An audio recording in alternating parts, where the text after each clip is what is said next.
I'd like to have you play it just a little bit differently, may I? And here's the difference. You play it well. Everyone who has a quarter note in a piece, or in this piece, we have a quarter note followed by a rest. Quarter note followed by a rest. For example, the viola, third violins, cello, and pennies have this. By the way, thank you, the 5 bass players back there. You add tremendously to this group, as well as the cellos do. It's the low strings that really support the sound of the violins. You know that. Getting back to the quarter note followed by the quarter rest. That quarter note has to have a little more life. I kind of felt you were kind of denying the full quality of that quarter note. And you know, it's a full down bow, then a full up bow. And if you start at the frog and go to the tip, you're going to get a full bow. But that quarter note before rest always has to resonate. Resonate with more energy, more life, more substance. Agreed? Can you do it that way? We'll start at the beginning, and I'll stop you someplace in it. But make sure when you have the quarter note, it lives. Here we go. That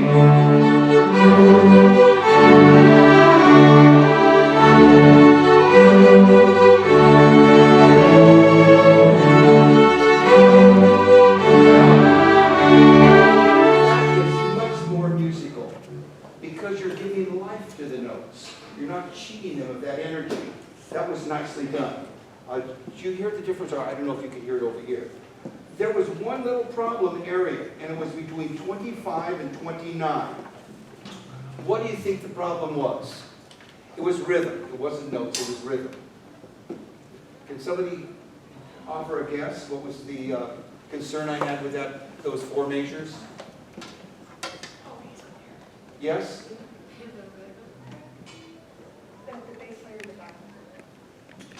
It was rushing. 1 and 2 and 3, 4, 1 and 2 and 3, 4. You were rushing beat 3. You were just 3 into 4 was rushing. And as soon as the violins came in with the violas, you pulled it back. You started, but you got to be real careful because you have 8 notes. 1 and 2 and 3, 4, 1 and 2 and 3, 4. You can't rush that beat 3 and 4. And that's the only error that I felt. You made it a piece that it's minor. It's just a minor error. That same figure appears in 41, 42. You played 41 and 42 nicely. That was exactly right. It just caught you unaware at 25, 26. Okay?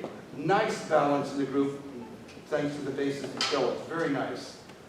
By a show of hands, how many of you felt, and be honest with me, how many of you felt this was just a little easy? Put your hands down. Miss Lazari is reading you a step higher than you're supposed to. This is the next level up. I almost was going to have her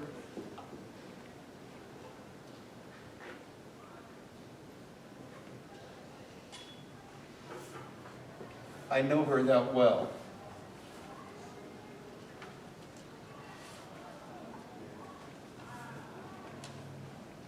Put that music back in the folder, please.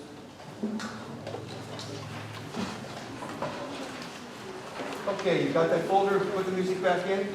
Take out a piece entitled Sunshine in G. Now you're going to have to play some C naturals.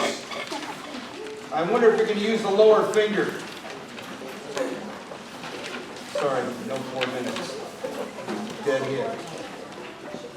Okay, everybody has a Sunshine in G. Now, this is the high school level reading. Okay, you're up now. Up in the high school class. Still simple, isn't it? Let's see what you do, high school students. Okay, so we don't have time to study this time. You can talk, you can do a little talking. A little bit? Okay, so second measure of F at the very end. What is those little lines on the... Yes? Stop Stop and watch the and watch. Okay, that's a caesura, right? Yes. Okay.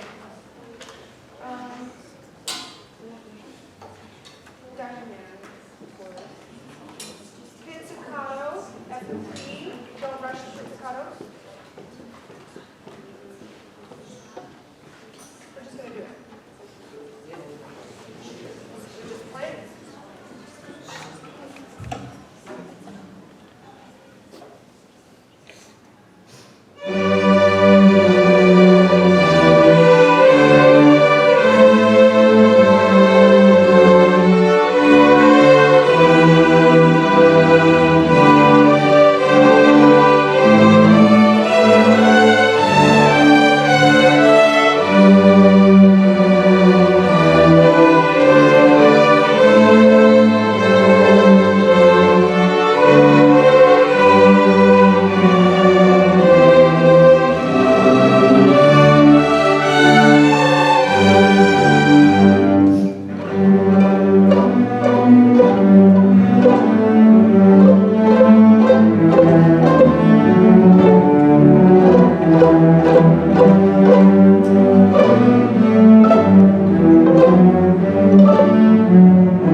more enjoyable piece to play, isn't it?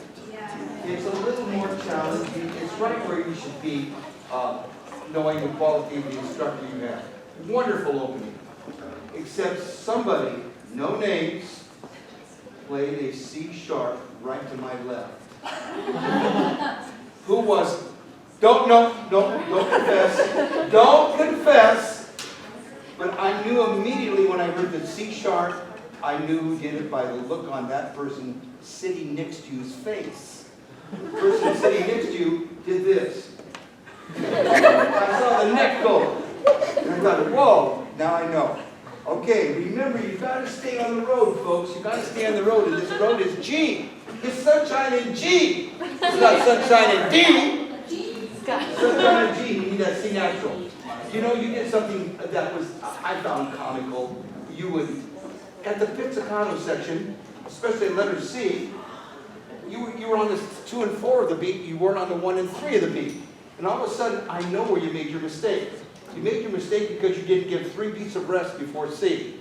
You gave 2 beats of rest, and then you came in 1 beat early, and all of a sudden, you were off 1 beat because you forgot to count your rest for 3 beats there. Pizzicato has a tendency to rush, folks, agree? You've got to slow it down. Every time I taught strings and I saw pizzicato, I told my students, pizzicato means slow. Pizzicato means slow. They kept hearing it from me. They got tired of it. Here we go. Beautiful lows there in the cello and bass. Wonderful. May I please start at letter B? Don't forget, count your rests. Letter B, count your rests. Ready? And.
That's how Beethoven was awakened in the morning. Beethoven lost his hearing about 1825, but he cut off the legs of his piano, stuck the piano on the ground, and everybody wanted to wake him up and went, da, da, da, and they forgot the da. Beethoven's fifth? Yeah. Was that too sophisticated of a joke? Do you know the first 4 notes of the Beethoven symphony? Da, da, da, da. Yeah. Yeah, that's close. That's close. Okay, just thought I'd throw a little joke out to you to see if you responded. But you know what, students? You read well. You really read well. And if I'm here next year, and I hope you're all in the spring program so I can see you, I'd like to read you up a couple levels. You're up 2 levels now. You're up at the high school level. But it's much more interesting, isn't it? Just so much more challenging. Any question you wish to ask of me? I've got to get you coming out of here pretty quick. Put the music inside the folder, please. Those of you over here